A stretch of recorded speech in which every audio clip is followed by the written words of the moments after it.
when you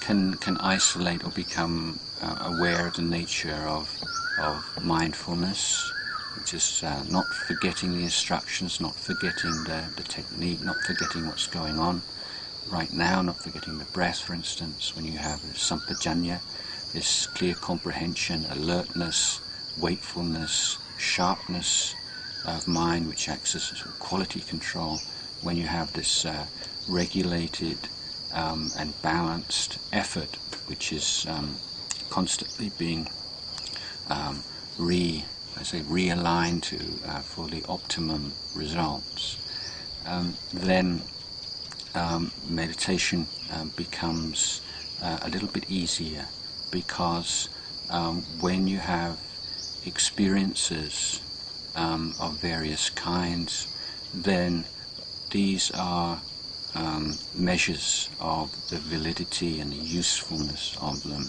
You know, you're checking in what's the mindfulness, the clear comprehension, the effort, and I would say that as meditators on this internal journey, that no one's quite the same as anyone else, and even the Buddha's instructions, you know, are not for everybody.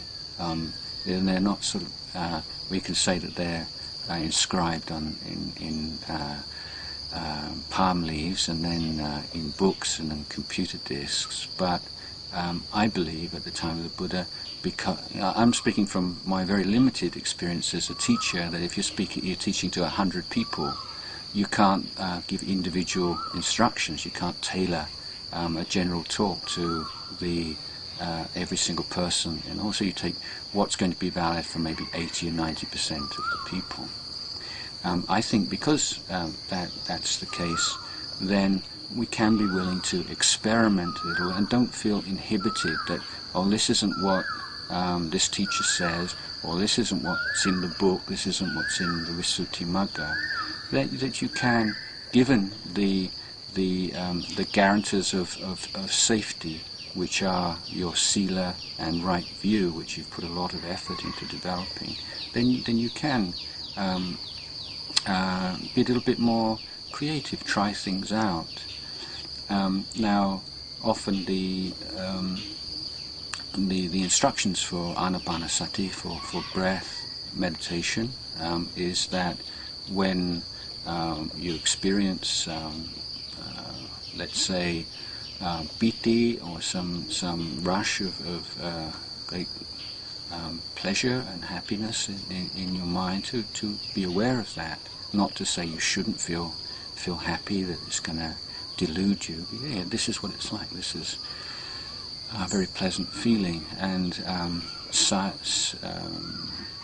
let's say different kinds of lights and colours and things like this.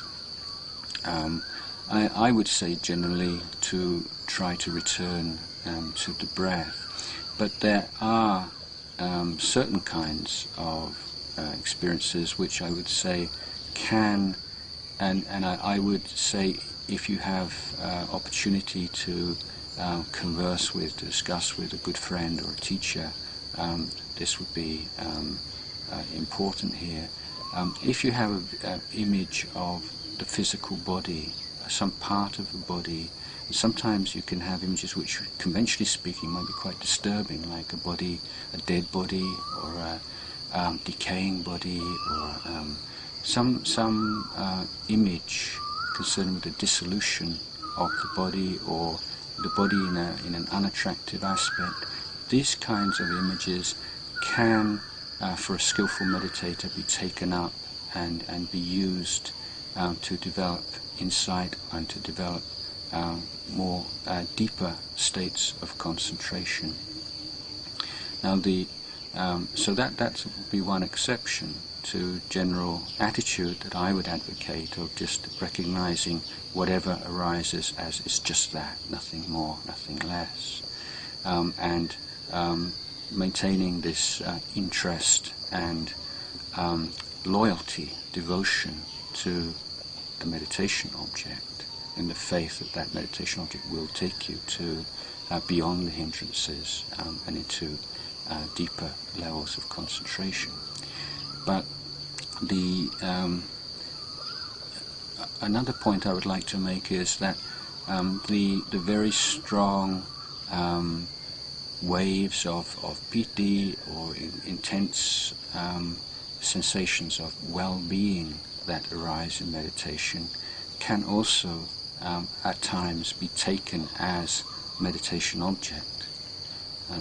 So what I'm trying to say here is that on a general basis I would say stay with the breath, come back to the breath, but there are certain circumstances which you may or may not be able to make use of. One is images of the physical body, particularly in an attractive or a state of decay, and another is strong feelings of well-being or even bliss. Now, when the mind becomes calmer, then for some people it will from there go into states of deep calm.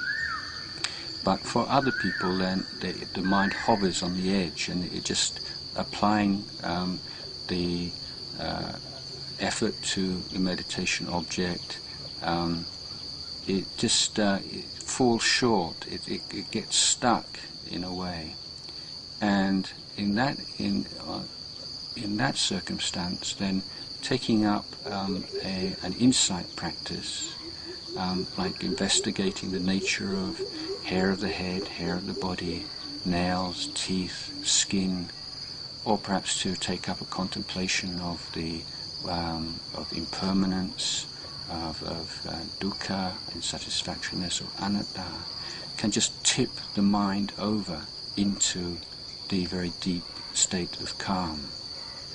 So there's the whole kind of debate about samatha and vipassana and so on. I don't feel it's such a helpful one, in that sometimes it's the insight practices adopted at crucial points in the effort to calm the mind, which can intensify the calm. And sometimes the calm itself will lead naturally to these insight practices without having to worry too much. What is this? Am I doing samatha? Am I doing vipassana? It's more this, through experience, this sense of awareness of what the mind needs at that particular moment for the progress on the middle path.